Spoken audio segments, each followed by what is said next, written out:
All right, we are live all over the planet. It's Pat Hilton and Casey Huff giving you the REI industry update with what's really going down in real estate and how you can move more deals in 2025. Casey Huff, what's going on, bro? Yo, what's up? Chilling, man. Chilling. So you guys were able to, we made a whole episode and we were slapping investor lift around a little bit, which, by the way, good for the industry because you were like not going to use it at all. And then you did start using it and you were able to move the deal, even though somebody named Phil tried to snake it. So break down how the deal worked, how the whole process went through, and break it down for people. Yeah, so we locked up a property here in Irving, Texas, and we had the ability to either assign it and Here, jiggle your jiggler real quick. It always does that at the beginning, and then it's fine. Give it a little jiggalaroo. better. Yeah, it's a little better. Okay, yeah, I don't know. You're good. So we locked a deal up here in Irving, Texas, and had a big enough spread to where we could wholesale it and make X, or fix and flip it and make Y. So just based on velocity, we figured we'd go ahead and try and assign it.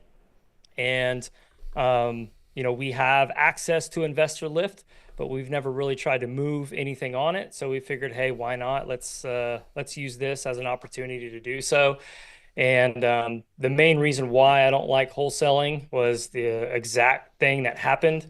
We posted that deal, and then that next morning, our seller's being contacted by some knucklehead named Philip, who then started to deep prospect and try to get a hold of our seller, and just really put a bad taste in the seller's mouth, our mouth. So we took it off of investor lift and just kind of did it the old school traditional way. And we're still assigning it, for what we wanted, and everybody's happy. So, there's the easy button that opens you up to some risk, or there's the old school tried and true method, that we did to where you can really try to control the entire transaction. Yeah, and that's something that you're really good at, that I think that's rare. I think for you, controlling the transaction is like super easy. For other people, they wish that they could. And so I think that's why tools like that can be so beneficial.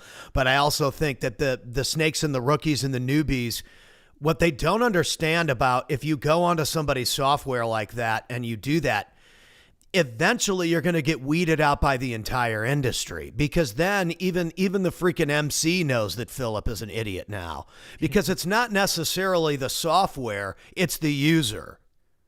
Yeah. And, shout out to Robert, you connected us right away. Yep. And, I had a good, probably 20, 30-minute conversation with him, and he's really trying to cut all that crap out in the industry. So, kudos to him and Investor Lift for, trying to do that, but it doesn't neglect, people neglecting the system. So they're always going to try to find a way. They are. And so, Robert was like, yo, don't, we make it to where you have to share the address within it. So it's pretty black and white. Yep.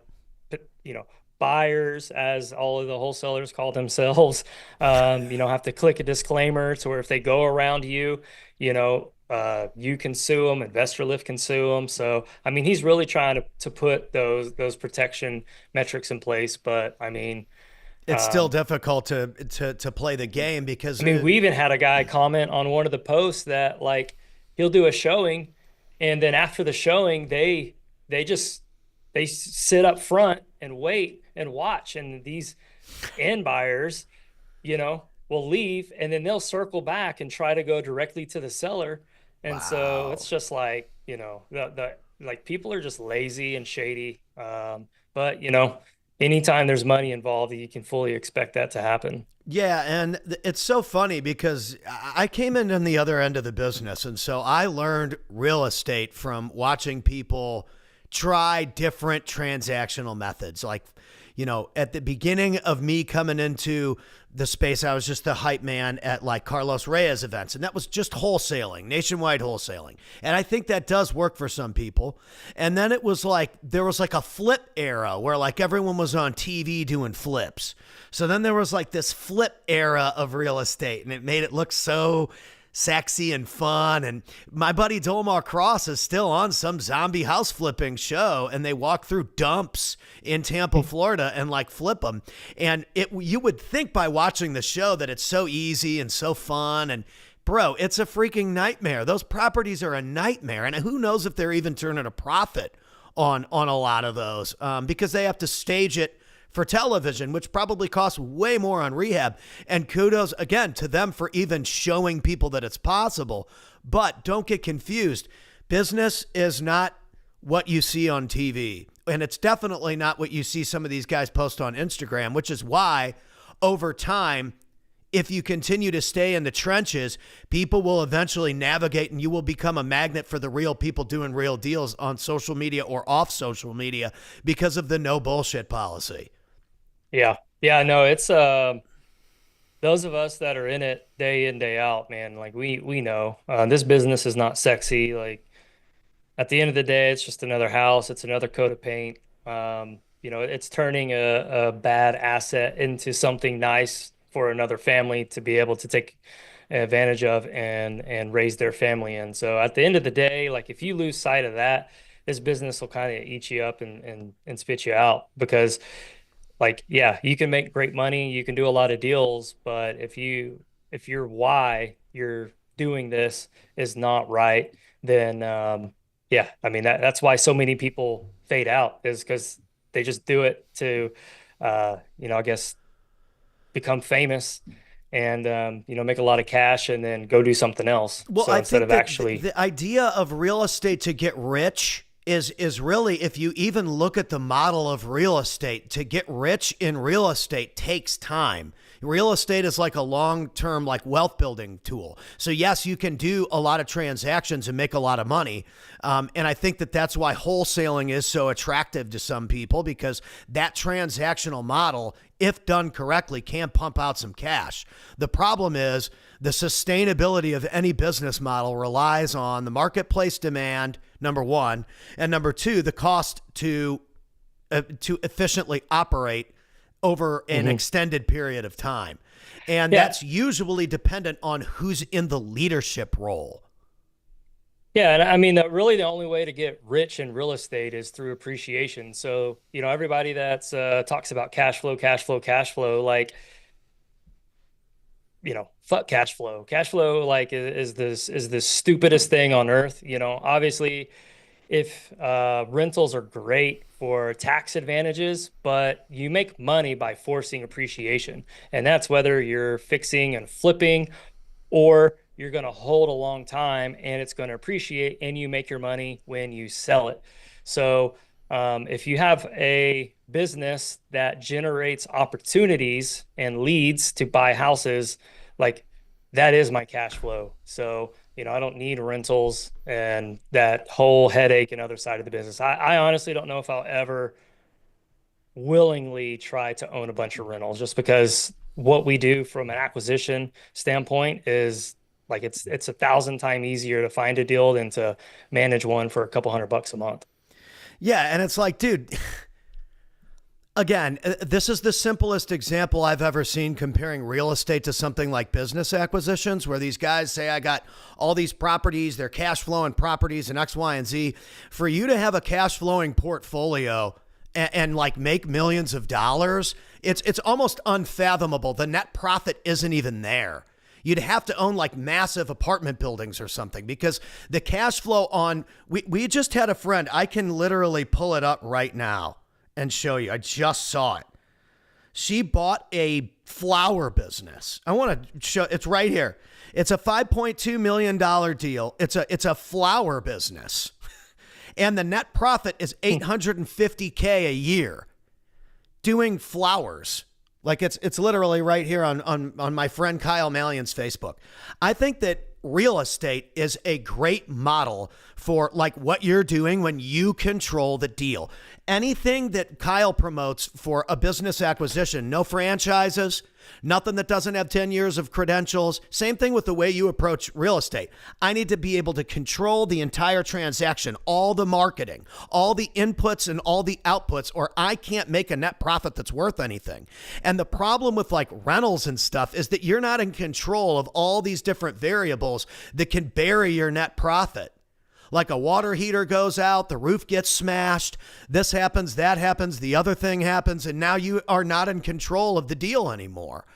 And I think that maybe in like the 1970s or 80s, that was a profitable model. But I look at one deal or even like one transaction that you control the whole thing of, and you stack those on top of each other. That's a way better business model than owning rentals in 2025, especially with these interest rates and shit. Yeah. I mean, that's the thing. If you're gonna do the rental game right now, you need to be able to acquire right. These people that are just buying properties to cash flow $100-200, that water heater goes out, any type of issues, right? They're now negative, and it's gonna take them, a year or 2 years to break even and hope nothing else goes wrong in vacancies. So, if you are buying a rental, you need to be buying it at the right value to where, right, like you have a lot of equity right in the deal. So if you're going for cash flow, so I don't know. That's me personally. So I have some buddies that, that's all they do is rentals, and power to them. I'd rather build a team to create my cash flow than a rental portfolio.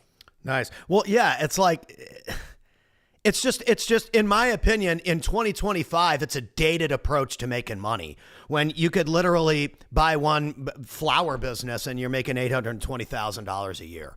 People need to think bigger, and they need to think smarter, because it's like, I'm 42 years old.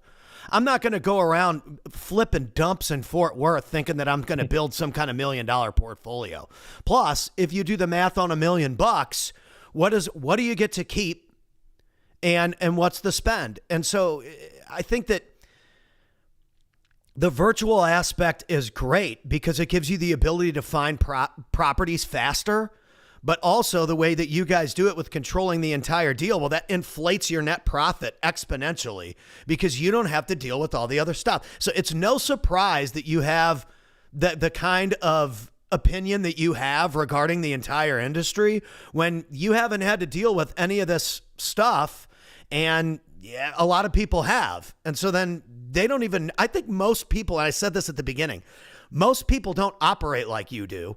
So they don't have another option. They have to use that stuff. Yeah. They have to compete with those low ball scum baskets that come after your deals. They don't have a choice. And they probably don't even know any better, bro.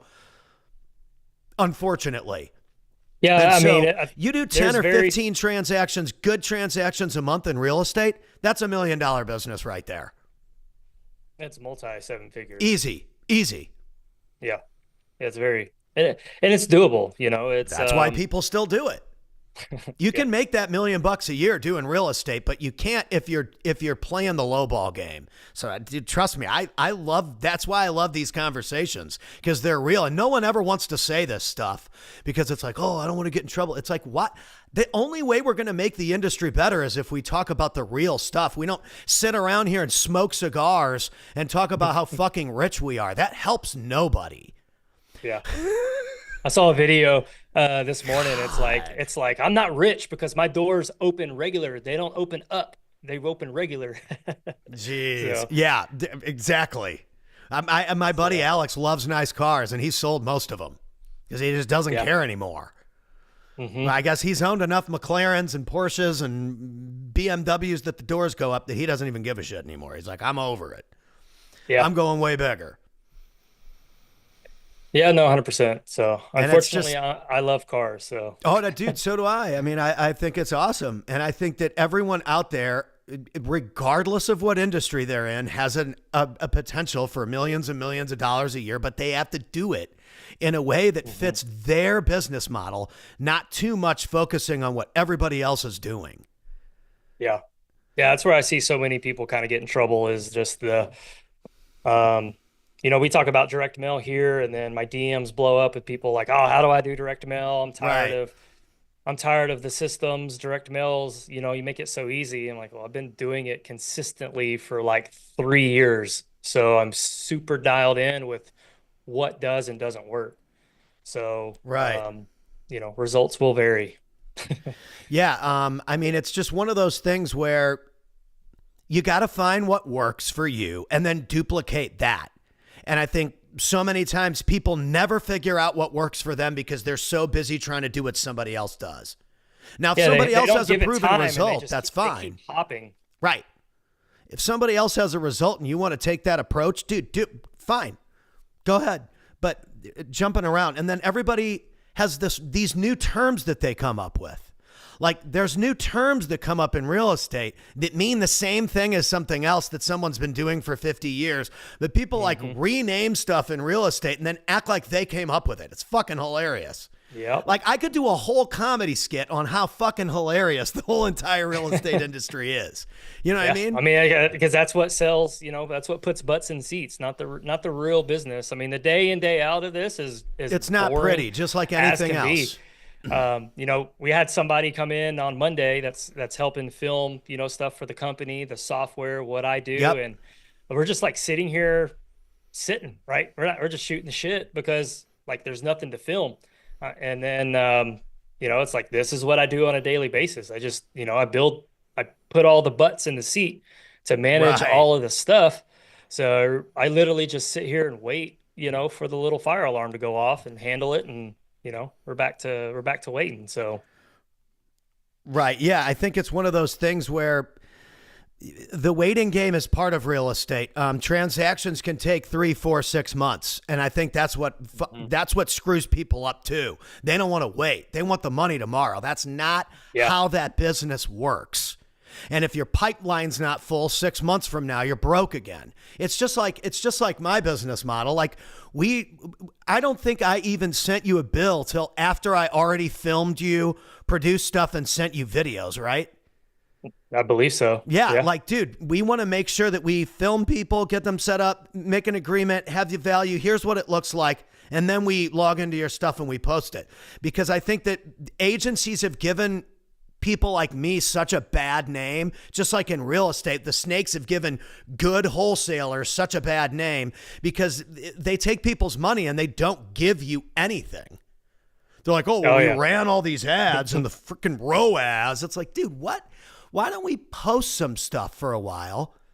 Get some stuff up on the internet so people can kind of start to know who you are and then come out with an offer or a landing page or a way to do deals with people as we go. But I think that real estate isn't one of those things that you sell a product. The product is the house. And so you're selling yourself to people that have deals or homes as a person that can help them as either a Yeah. JV person. You're selling a solution. Yeah. And I think Yeah. people overlook that and they're trying to market real estate like it's some kind of product, and it's not. The product is the property, not the coach. It's the product is the customer and the solution, not your coach. Yeah. Yeah. I mean, it's just, I think, yeah. and again, and real It's a estate dumb- like it- made me. Real Yeah. estate like made me, and there's great coaches out there. I'm not, but it's just so interesting to me how people can't pick a category or they bounce all around or they act like it's so easy. Maybe we Yeah. should just get cigars from now on and sit on my front porch and, smoke cigars and we'll spend, the $30K that we should be putting into like marketing or building our studios out or cameras on a Rolex so that we can look like we've got a successful business. Yeah. I mean, that's, I guess looking the parts just as important as actually doing it. So it works for some of the gurus, right? So I think half of Arizona was built off of that business model. Yeah, probably, dude. I mean, and again, I think that's a prime example of people believe in the hype. There's a lot of people out there in Arizona that do good deals. Like Sean Terry educated like practically the whole game out there. And that's where Carlos Reyes learned the game from. He educated a lot of people. And then you found these like rogue splinters. These like splinter cells. They don't want to give anybody any props on who trained them or helped them or whatever, because they think that they're like this innovator that figured out how to flip a contract when people have been doing it for 50 freaking years. Yeah. No, I mean, wholesaling's been around forever. It's just ridiculous. It's like, let's get down to the nitty gritty here and figure out how we can help each other do deals, because the ego shit and the like, who wants to be a famous real estate investor anyway? You know what I mean? People, you know, it all goes back to your why. You know, you're chasing the wrong thing. So you're not there to help the people that the reason you're doing a deal is to help somebody, right? Well, That's the reason why they're selling to an investor in the first place. Yeah. You know, they're wanting to line their pockets and build this brand and this image of themselves, you know, that I guess the younger generation, you know, will buy into their course to fill seats. So it's like it's just a big, you know, trick and pony show. I mean, it's ridiculous. So dude, it's you funny. know, you're in a lot of industries, right? You speak for a lot of different, like, is real estate the only one like this? Yeah. Yeah, real estate is the only place where friends kick each other in the dick when they're not looking. I've never seen anything like it. But on the other side of it, I've never seen another industry where people go to bat for the good people like real estate. So it's like it's both extremes. Like real estate people that are good are the most loyal friends. They're the most loyal customers. They're the most loyal people. They help you improve. They get better. You get better. They improve. You improve. But then on the other side of it, there's so many snakes out there. I don't know what they even think that this is. And I think they just think it's too easy. They want to play. Here's what it is. There's a lot of people that want to play real estate. And then there's the people that do real estate. That's what it is. They want to play real estate. Like these guys, they want to play content creation. Like I got my chains on and I got my shirt off and I'm lifting in Miami and I got my mastermind at my house. If I ever get on a video with chains on and no shirt and do my social authority live in the living room, please smack me across the freaking face. I think you should do it just for click. Baby. Please knock me out. Just knock me out.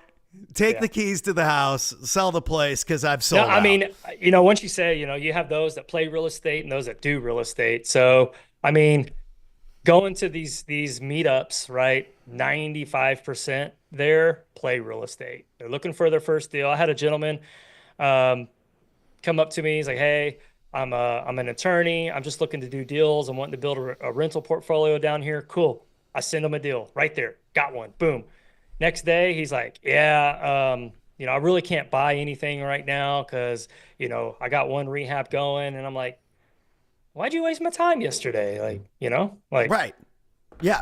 So, but there's no point in wasting your time either. I think that, again, and here's where, again, real estate people, the good ones, like RJ does those calls all day, every day. He likes to cold call for some reason. He's fucking crazy, but he moves quick. If you say, if you aren't his deal, on to the next one. You're not his deal, on to the next one. And these are probably, like you said, qualified leads. You're not the person, on to the next one. You're not the person, but he doesn't sit around and stroke it and try to force it to work.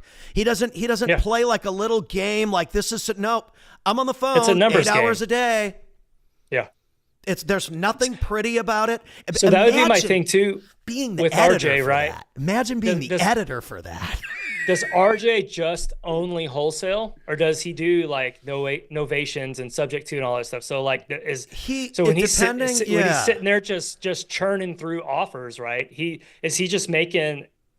Is his offers just for one strategy? No, he does use multiple exit strategies, but he does focus on the wholesale because I know that the transaction is what he's looking for at the end of the day.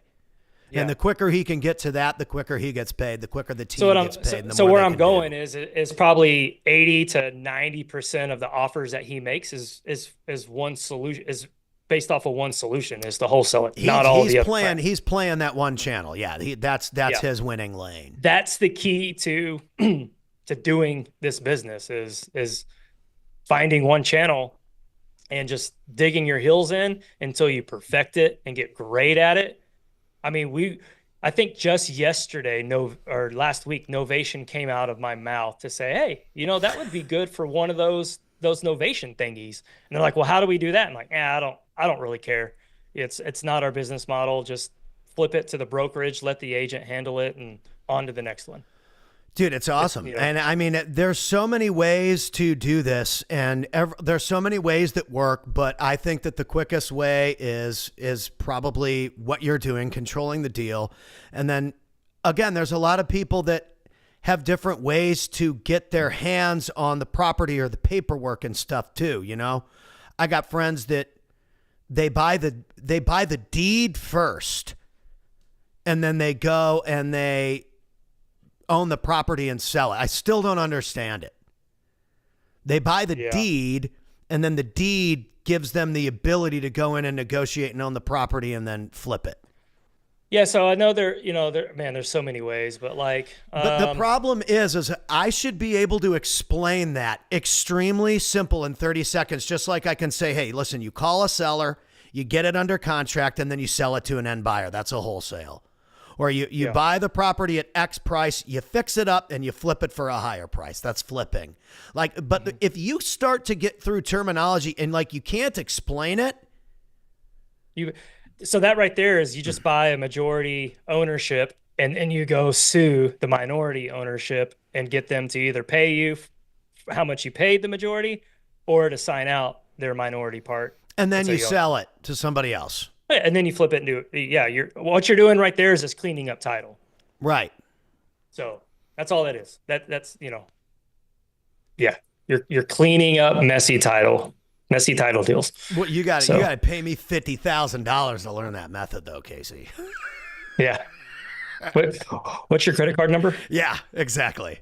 Yeah, we don't even need the expiration date. It's just, I'll buy the first chain for you. It's so ridiculous because there's a video on how to do that for free and somewhere, and you could probably do it within certain types of deals. But like you said, if you're going to do that, if you're going to be the deed guy, then dude, focus on that and become the best at that. Yeah, there's a handful in our market here that do that because we come across their memorandums and stuff like that, that they did buy out the majority. And whenever we go do title work, it pops, right? That, oh, well, so-and-so's already bought your rights. You have no rights to the property. Right. So get some water. Yeah. I mean, it's just there's a handful here that do nothing but that. Yeah. And that's fine. And I think that, again, going through some of these strategies and explaining what they are might help people understand what they actually want to do. Because right now in 2025, I think flipping works for some, but you don't want to get stuck holding the bag. That's the only thing. If I was an investor and a real estate investor and this was my livelihood, I'd be a little bit concerned about flipping properties because then I got to hold the bag. But you do flip sometimes and they're super profitable. Again, I'm inexperienced. Of course, I'm going to be scared of that. Yeah. I mean, it all goes down to the acquisition. I mean, if you acquire the property right, AKA you underwrite the deal, we have videos on how we underwrite. So if you underwrite it properly and let's say the market does shift, right? Hopefully we can get out of it and break even. Or if you buy a bad deal, the only way out of them is time. And so you end up seller financing them, putting a 10 to 15 year note on them, and you just got to wait. Right. So, I mean, that's really the only way out of a bad deal.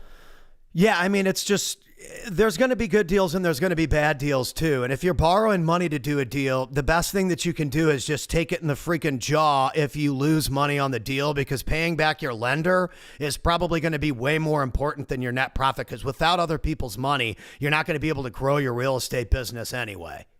Correct. Other people's money is the key to being able to scale. And yeah, I mean, we take some L's. We take Everybody some, does, dude. yeah, yeah. Dude, I mean, if you're, that's why I don't even mind making fun of the dude from Miami that puts chains on and acts like a freaking hooligan.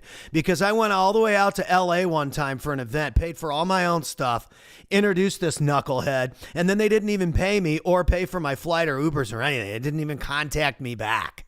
And I was out there for like 2 straight days for these people. Listen, don't get caught up in this hype bullshit on the internet of who's rich and who's doing it and who isn't, because most of those guys are acting like that because they're not doing shit. And they have to try and convince you that they're more successful than they really are. And some of them, you might be in great shape. You might be all decked out. But dude, come on, man. yeah, It's ridiculous. you're backstages, as you put it. I'm backstage, I know. Yeah, I'm backstage, dude. I've seen all these knuckleheads. I've heard all the stuff they say about you people in the audience when you're not looking, and how dumb you are, and this and that and the other shit, and how to sell you, and how to find your emotional pain points. It's just, don't need to use any of that, is because I just stay in my lane and focus on just helping people out, and I'm going to get mine anyway. And that's exactly what you guys are doing with the real estate agency that you guys are doing. You know, you're giving people an opportunity to go out there and make money that normally wouldn't even have a shot in real estate. Yeah, and we're teaching them the right way how to do it. So not only are we providing opportunities, we're teaching them how to find the opportunities themselves. So, it's that old analogy. Not only are we giving them a fish to feed them, but we're also teaching them how to fish. Right. Right. And that's what's important, is if, something were to happen and real estate go belly up, right? Like, we'll be right back where we are much faster, because we know how to do it. And, and we've taught everybody else how we've done it as well. So, it kind of protects everybody. Yeah, dude, it's all about doing the right. Like, I had a guy right here on the phone. That's why I was texting. He was like, "Hey, I prefer this export setting." I'm like, all right, well, let's add you to the group with the editors and make sure your export setting's right. I don't have to stress out about it, because I know that we're going to make sure that person's taken care of. It's like they can see them on the internet. Hey, can you just add me to the WhatsApp group? He knows my phone's right here. If you can, like Robert took your call right away on the day you had an issue with Investor Lift. He handled your issue with Investor Lift that day. You guys still got the deal done anyway. How much more likely are you, who is not really a third-party software user, to recommend them and to use them in the future? Increase it way more by being a good representative of the company. No, 100%. Because you are not a third-party app person. No. But I still think that that's going to benefit you long-term, especially as they continue to clean up. I also think, and again, RJ would slap me for this one, but do you think some regulations need to be put in place? Doesn't mean that you need to say wholesaling or the X, Y, and Z or this and that should be illegal, but should there be some regulations in place to keep those snakes, add like an extra step so that they're inoperable? The snakes can't make it anymore. Or is that too big of a double-edged sword? I don't really think it matters if there's regulations or not, because if you're an investor and you're somewhat good at this business, you're savvy to solving problems. And so if a regulation pops in, right, then like there's no wholesaling allowed in shit, I don't even know. Like, right. I don't know. There's some states where you can't wholesale. That's how much I know, right? I do this all day, every day, and I don't even know the states you can't wholesale in. Well, so you're not in them. You just double close. What does that mean? That's what I was going to say. Even I know that. Yeah. So you pay for the property up front so that you own it, and then like 5 minutes later you assign it to the end buyer, right? Correct. Even the MC knows that. So if the only thing it costs you is those closing fees on your close, but these other big box dispo companies, we're not going to say who they are because we buy a lot of deals from them, and I don't want to make them mad. They charge that double close fee to the end buyer. So like this one deal in Irving, that's what we were like, hey, do we need to so you double make close? it back. No, it doesn't come out of your assignment fee. Oh, I understand. Okay, so it's like the Walmart rollover. Correct. Yeah. Yeah, that happened with me when I bought the house. Like I paid for something, but then it got rolled into. It came out of my closing costs, so I still paid it, but like it didn't. You know what I mean? Yeah. Instead of X, like it was applied. Yeah. So pretty much A to B, you're B, B to C. C is the end buyer. Yes. Right. So C pays closing costs for B to C and A to B. Yeah, I understand that. Yeah, that makes sense. Yeah. Dude, everybody wins. Yeah, you can't ban wholesaling or people will double close. Somebody posted a video about that the other day, and that was my comment. Like, dude, even the MC knows that. Like, the freaking hype man knows that. You guys are crazy. Yeah, and I think some are like, you got to have a real estate agent to represent now on all deals. Man, anybody could sign off on that. You could get anybody with a certificate to be like, some stamp. agents are so hungry they'll do anything for $100, right? So like, hey, I just need you to like sign Pat off with the guitar. Yeah. Just give me a couple Jamesons and a pizza, and I'll come play. I'll sign off on your assignment fee. Yeah. Oh my God. That's what I'm saying. Like regulations, it don't matter. It's all fluff. Yeah, so. I thought the same thing. And even with regulations, like criminals gonna crime, bro. Stealers gonna steal. Like those little snakes will find a way. They're already not playing by the rules. Like, do you think adding more rules is gonna stop them and make them play by the rules? No, dude. It's just gonna make them more emboldened to break it even harder. Mm-hmm. So 100%. Moral of the story is quit looking for the short-term solutions. The key to this whole thing is this is going to take time. The second you understand that it's going to take time for you to do anything in life is the second that you are going to be way ahead of everybody else.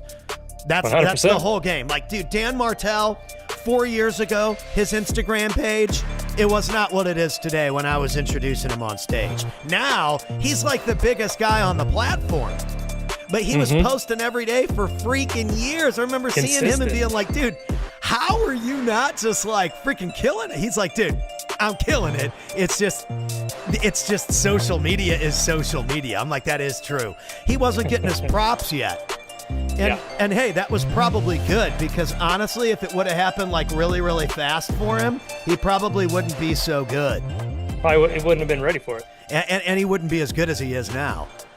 So anyway, I love it. Him and his wife are awesome. But yeah, ladies and gentlemen, quit looking for the short-term solutions. Put in the game, be the trusted person that people can do good business with.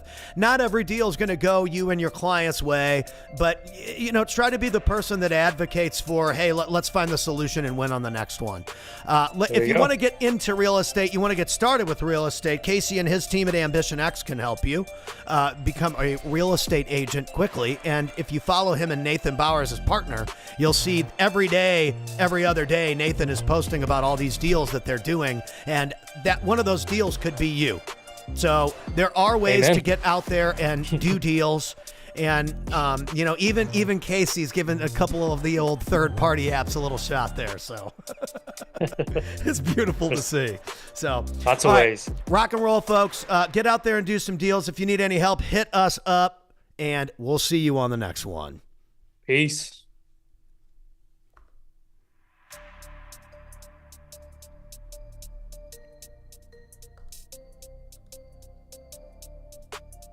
Oh, yeah. So smooth.